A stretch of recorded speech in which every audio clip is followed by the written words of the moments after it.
여러분 안녕하세요. 정선 토지 박사입니다. 이번 영상은 잘 아시겠습니다만 지난 7월 23일 농지 관련 개정 법률안 3건이 국회 본회의를 통과해서 지난 8월 17일 공포가 됨에 따라서 이제 그 본격적인 시행을 앞두고 있습니다.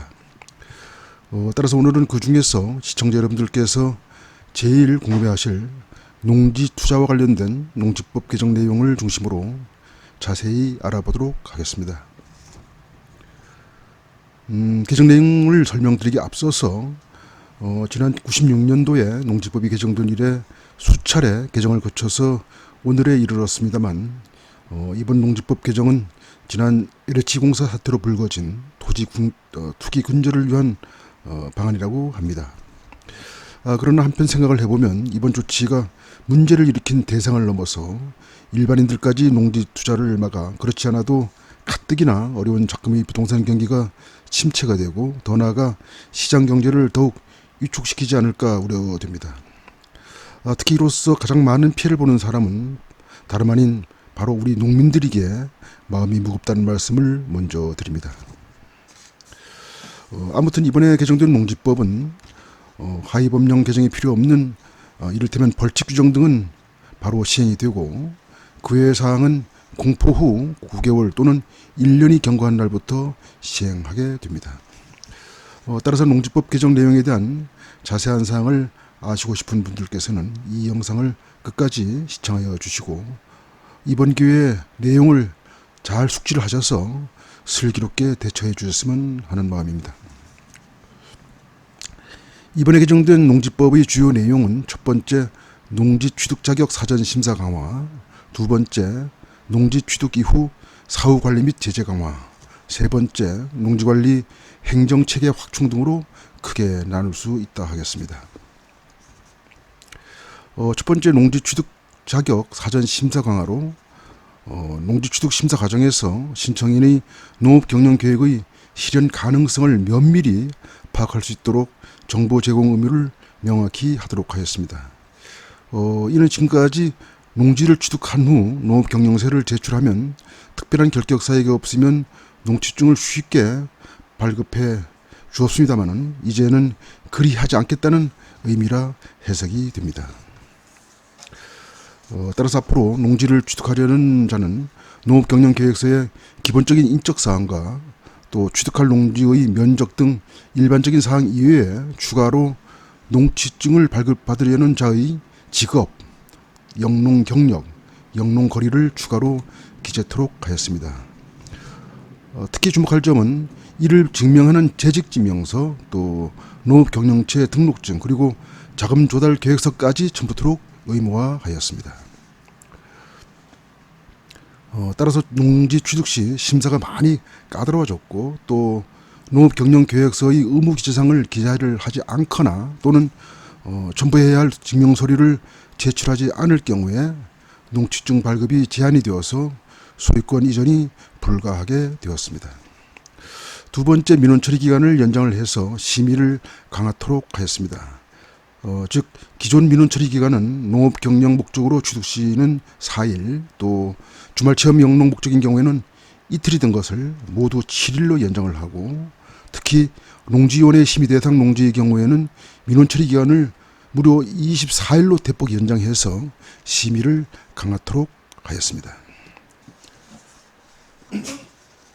세 번째, 읍면 농지위원회 설치 및 농지 취득 시 심의를 의무화하겠답니다. 이것은 현행 농취증 발급 업무의 경우에 농지 소재 지자체 농지 담당 공무원이 단독 처리하던 것을 보완하기 위해서 읍면에 농지위원회를 설치할 수 있는 근거를 마련하고, 또 투기 우려 지역 등에서 농지 취득 시에 농지위원회 심의를 반드시 거치도록 의무화하였습니다. 네 번째, 우량농지 보존 및 세분화 방지를 위해서 농업진흥지역 내의 농지에 대하여는 주말 체험 영농 목적의 농지 취득을 원칙적으로 제한을 하고, 또 비록 농업진흥지역 외의 농지라 하더라도 농지 취득 시 주말 체험 영농 계획서를 반드시 작성 제출해서 심사를 받도록 규정을 신설을 하였습니다. 다섯 번째는 농지의 필지별 공유 소유 최대 인원수를 7인 이하의 범위 내에서 지자체가 조례로 정할 수 있도록 법적 근거를 마련해서 만약 인원수를 초과할 경우 농지증 발급을 제한할 수 있도록 하였습니다. 또 소유자별 공유 지분의 비율과 각자가 취득하려는 농지 위치를 특정해서 약정서 및 도면 등 증명 자료를 제출하도록 의무화하였습니다. 이처럼 농지 지분 소유는 법으로 필지당 최대 7사람까지만 가능하여 앞으로는 토지를 여러 개로 쪼개기가 불가능하게 되었습니다. 따라서 향후에는 기획부동산 등에서 토지를 여러 개로 쪼개 파는 사례를 미연에 방지할 수 있다 하겠으나 이것은 대부분의 일반 투자들과는 관계없는 사안이라고 생각이 듭니다. 다음은 두 번째, 농지 취득 이후 사후관리 및 불법 행위에 대한 제재 강화 내용입니다. 첫 번째, 매년 1회 이상 농지 이용 실태 조사를 법으로 의무화하였습니다. 이것은 농지 취득 이후에도 지자체별로 매년 1회 이상 농지 소유 이용 현황을 확인토록 법제화하고 또 조사 결과 농지 불법 소유, 임대차, 또 무단 후경 등 농지법 위반 사례가 적발 시 청문 절차를 거쳐서 농지 처분 의무를 부과한다는 내용입니다. 다음 두 번째, 투기 목적 취득 농지에 대한 강제 처분이 신속한 절차 조항을 신설하였습니다.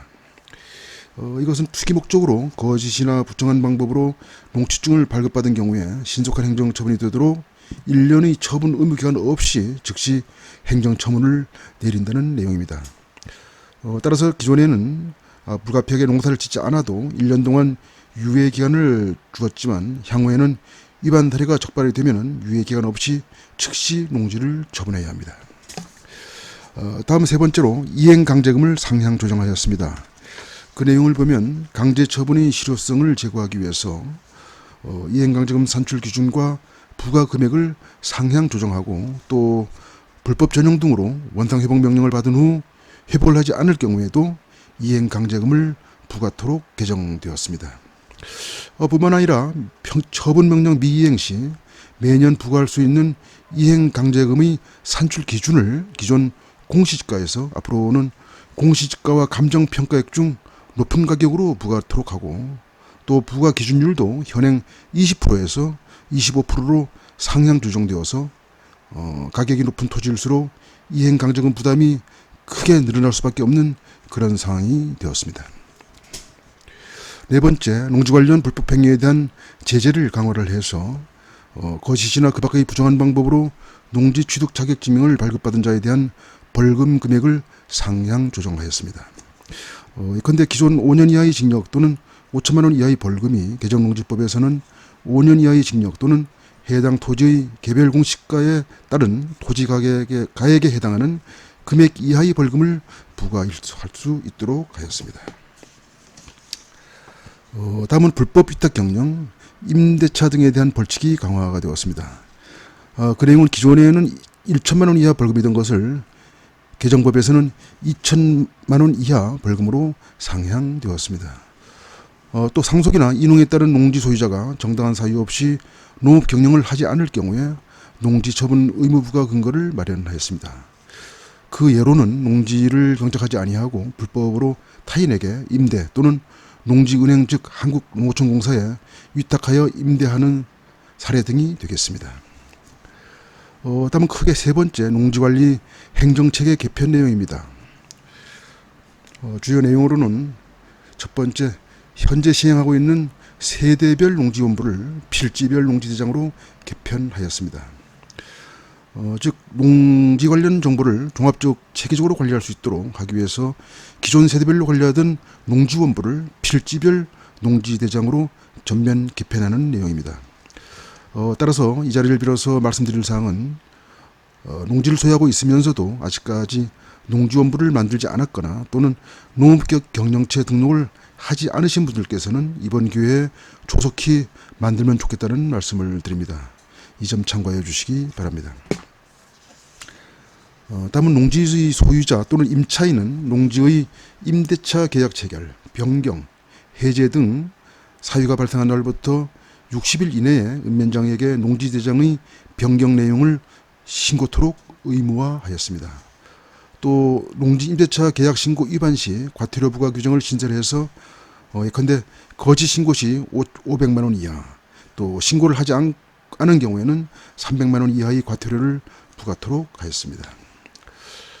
이상으로 2021년도 8월 17일 공표된 개정농지법에 대한 설명을 모두 마치도록 하겠습니다. 모쪼록 이번 개정농지법이 농지 투기 근절을 위한 제도적 기반이 마련되어서 농지가 농업 생산성 요소로서의 본래의 기능을 찾을 수 있는 계기가 되기를 기대해 봅니다. 참고로 지난 2020년 7월 11일 제가 직접 제작해서 업로드해드린 농지법 따라잡기 유튜브 영상을 클릭을 해서 함께 시청하시면 농지법을 이해하시는데 도움이 되지 않을까 생각합니다. 이 점 참고하여 주시기 바랍니다. 아울러 본 영상이 도움이 되셨다면 구독과 좋아요 그리고 알람 설정까지 해주시면 큰 힘이 되겠습니다. 끝으로 강조하여 드릴 말씀은 이번 개정농지법은 벌칙 규정 등을 제외하고는 후속 조치를 마련한 후에 2022년 5월 18일과 2022년 8월 18일부터 각각 본격적으로 시행될 것입니다.